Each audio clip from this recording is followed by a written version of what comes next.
Hello foodies, ಹೇಗಿದ್ದೀರಾ ಎಲ್ಲರೂ? ನಾವಿವತ್ತು ನಿಮಗೆ ತುಂಬಾ ಆರೋಗ್ಯಕರವಾಗಿರುವಂಥ ಮೊಳಕೆ ಹುರುಳಿ ಕಾಳು ಸಾರನ್ನು ತೊಗೊಂಡ್ಬಂದಿದ್ದೀವಿ. ಎಷ್ಟೋ ಆರೋಗ್ಯಕರವಾದ ತಿಂಡಿ ತಿನಿಸುಗಳಲ್ಲಿ ಈ ಸಾಂಬಾರ್ ಕೂಡ ಒಂದು. ಆದರೆ ಈ ರೀತಿಯಾದ ಸಾಂಬಾರ್ಗಳು ನಾವೀ ನಡುವೆ ಕಡಿಮೆ ಮಾಡೋದು. ಮೊಳಕೆ ಕಾಳು ಮೊದಲು ಕಾಳನ್ನು ಮೊಳಕೆ ಬರೆಸಿ ಮಾಡ್ತಾಯಿದ್ರು. ಈಗ ಅಷ್ಟೊಂದು ನಾವು ಬ್ಯುಸಿ ಆಗೋಗಿರೋದ್ರಿಂದ ಈ ರೀತಿ ಸಾಂಬಾರ್ ಮಾಡಲ್ಲ. ಬಟ್ ಇದು ತುಂಬಾ ಆರೋಗ್ಯಕರವಾಗಿರೋ ಅಂಥ ಸಾರು ಸ್ನೇಹಿತರೆ.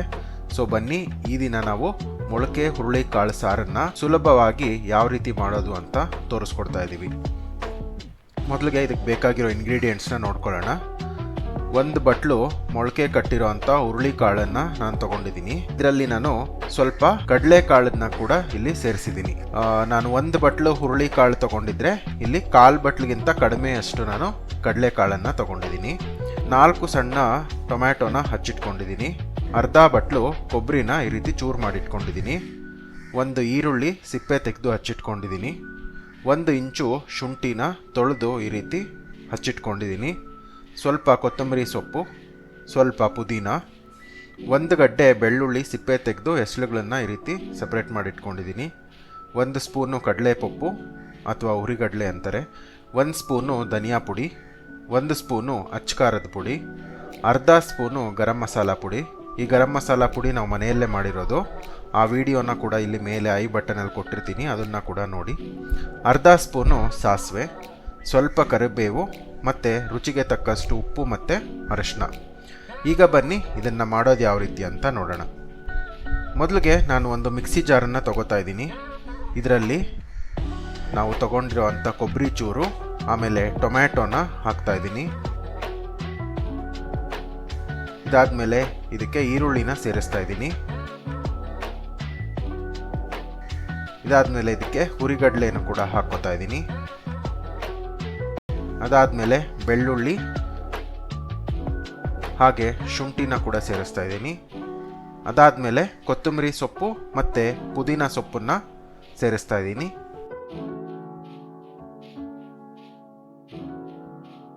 ನೋಡಿ, ಇಷ್ಟನ್ನು ಸೇರಿಸಿ ಈ ಮಸಾಲೆನ ಚೆನ್ನಾಗಿ ನುಣ್ಣಗೆ ರುಬ್ಕೊಳ್ಳೋಣ.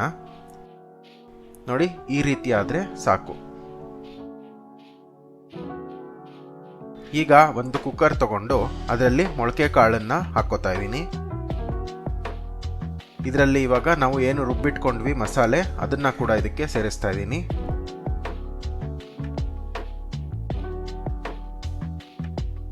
ಈಗ ಇದಕ್ಕೆ ಅಚ್ಚಕಾರದ ಪುಡಿನ ಸೇರಿಸ್ತಾ ಇದ್ದೀನಿ. ನಾನಿಲ್ಲಿ 1 ಸ್ಪೂನಷ್ಟು ಹಾಕಿದ್ದೀನಿ. ನಿಮಗೆ ಖಾರ ಜಾಸ್ತಿ ಬೇಕಂದರೆ ನೀವು ಇನ್ನೊಂದು ಚೂರು ಹಾಕ್ಕೋಬೋದು. ಅದಾದಮೇಲೆ ಧನಿಯಾ ಪುಡಿ ಹಾಕಿದ್ದೀನಿ. ಅದಾದಮೇಲೆ ಅರ್ಧ ಸ್ಪೂನಷ್ಟು ಗರಂ ಮಸಾಲ ಪುಡಿನ ಹಾಕಿದ್ದೀನಿ. ಇದಾದಮೇಲೆ ಸ್ವಲ್ಪ ಅರಿಶಿನ ಮತ್ತು ರುಚಿಗೆ ತಕ್ಕಷ್ಟು ಉಪ್ಪನ್ನು ಇಲ್ಲಿ ಸೇರಿಸ್ಕೊಳ್ಳಿ. ನಾನಿಲ್ಲಿ ಸುಮಾರು 1.5 ಇಂದ 2 ಚೊಂಬಿನಷ್ಟು ನೀರನ್ನು ಇಲ್ಲಿ ಸೇರಿಸ್ತಾ ಇದ್ದೀನಿ. ಮಿಕ್ಸಿನ ತೊಳೆದು ಕೂಡ ನೀವು ಆ ನೀರನ್ನು ಇಲ್ಲಿ ಹಾಕ್ಕೋಬೋದು.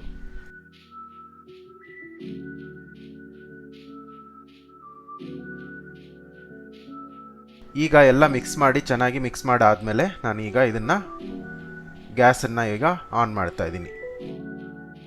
5 ರಿಂದ 6 ವಿಸಲ್ಲು ಹಾಕ್ಕೋಬೇಕು. ಒಂದೊಂದು ಸಲ ನಮ್ಮ ಹುರುಳಿಕಾಳು ಚೆನ್ನಾಗಿ ಬೇಯೋದಿಲ್ಲ, ನಾವು 3-4 ವಿಸಲ್ ಹಾಕಿದ್ರೆ. ಅದಕ್ಕೆ 5 ರಿಂದ 6 ವಿಸಲ್ ಹಾಕ್ಕೋತಾ ಇದ್ದೀನಿ ನಾನು. 5-6 ವಿಸಲ್ ಬಂದಮೇಲೆ ನಾವು ಮುಚ್ಚಳ ತೆಗೆದು ಕಾಳು ಬೆಂದಿದೆಯೋ ಇಲ್ವೋ ನೋಡ್ಕೋಬೋದು.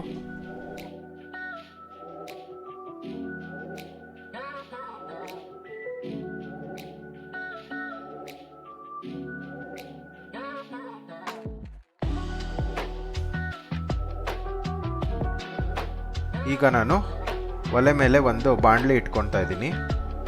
ಇದರಲ್ಲಿ 2 ಸ್ಪೂನ್ ಎಣ್ಣೆ ಹಾಕಿದ್ದೀನಿ. ಆಮೇಲೆ ಸಾಸಿವೆ ಮತ್ತು ಕರಿಬೇವನ್ನು ಸೇರಿಸಿದ್ದೀನಿ.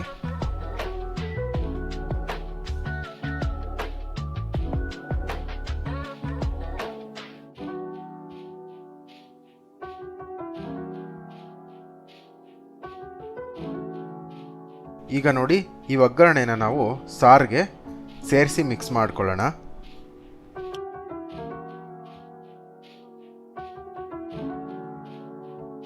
ಆಹಾ, ನೋಡಿ ಸಾರು ಎಷ್ಟು ಘಮ ಘಮ ಅಂತ ಸ್ಮೆಲ್ ಬರ್ತಾ ಇದೆ. ಇದು ತುಂಬಾ ಆರೋಗ್ಯಕ್ಕೆ ಒಳ್ಳೆಯದು ಸ್ನೇಹಿತರೆ. ಮೊಳಕೆ ಕಾಳು, ಯಾವುದೇ ಕಾಳಾಗಿರಲಿ, ಮೊಳಕೆ ಬಂದಿರೋ ಕಾಳನ್ನು ನಾವು ಸೇವಿಸಿದ್ರೆ ಇದು ತುಂಬಾ ಒಳ್ಳೆಯದು ಆರೋಗ್ಯಕ್ಕೆ. ಹಾಗೆ ಈ ಹುರುಳಿ ಕಾಳಿನ ಸಾರು ತುಂಬಾ ರುಚಿಕರವಾಗಿರುತ್ತೆ ಸ್ನೇಹಿತರೆ. ಮತ್ತು ಎಷ್ಟು ಸುಲಭವಾಗಿ ಮಾಡೋದು ಅಂತ ನೋಡಿದ್ರಲ್ವ ನೀವೇ. ಈಗ ಒಂದು ಸರ್ವಿಂಗ್ ಬೌಲ್ನಲ್ಲಿ ಸರ್ವ್ ಮಾಡಿದ್ರೆ ಈ ಸಾರು ಮುದ್ದೆ ಆಗಲಿ, ಅನ್ನ ಆಗಲಿ, ಚಪಾತಿ ಆಗಲಿ ಎಲ್ಲದಕ್ಕೂ ಒಳ್ಳೆ ರೀತಿ ಕಾಂಬಿನೇಷನ್ ಸ್ನೇಹಿತರೆ. ನೋಡಿದ್ರಲ್ವಾ ಮೊಳಕೆ ಹುರುಳಿ ಕಾಳಿನ ಸಾರು ಎಷ್ಟು ಸುಲಭವಾಗಿ ಮಾಡ್ಬೋದು ಅಂತ. ಇವತ್ತಿನ ನಮ್ಮ ಈ ರೆಸಿಪಿ ಇಷ್ಟ ಆಯಿತು ಅಂತ ಭಾವಿಸ್ತಾ ಇದ್ದೀನಿ. ಇನ್ನೂ ಇದೇ ರೀತಿ ಒಳ್ಳೊಳ್ಳೆ ರೆಸಿಪೀಸ್ ನಿಮಗೋಸ್ಕರ, ಹೊಸದಾದ ರೆಸಿಪೀಸ್ ನಿಮಗೋಸ್ಕರ ತರ್ತಾ ಇರ್ತೀನಿ. ಅದಕ್ಕೆ ನಳಮಹಾರಾಜ ಚಾನೆಲ್ಗೆ ಸಬ್ಸ್ಕ್ರೈಬ್ ಆಗಿ, ಹಾಗೆ ನಮ್ಮ ವೀಡಿಯೋಸ್ನ ಲೈಕ್ ಮಾಡಿ ಮತ್ತು ಎಲ್ಲರ ಜೊತೆನೂ ಶೇರ್ ಮಾಡಿ. ಇನ್ನೊಂದು ವೀಡಿಯೋ ಜೊತೆ, ಇನ್ನೊಂದು ರೆಸಿಪಿ ಜೊತೆ ನಿಮ್ಮ ಮುಂದೆ ಬರ್ತೀನಿ. ಅಲ್ಲಿ ತನಕ ಈ ಟೇಸ್ಟಿ, ಬಿ ಹೆಲ್ತಿ.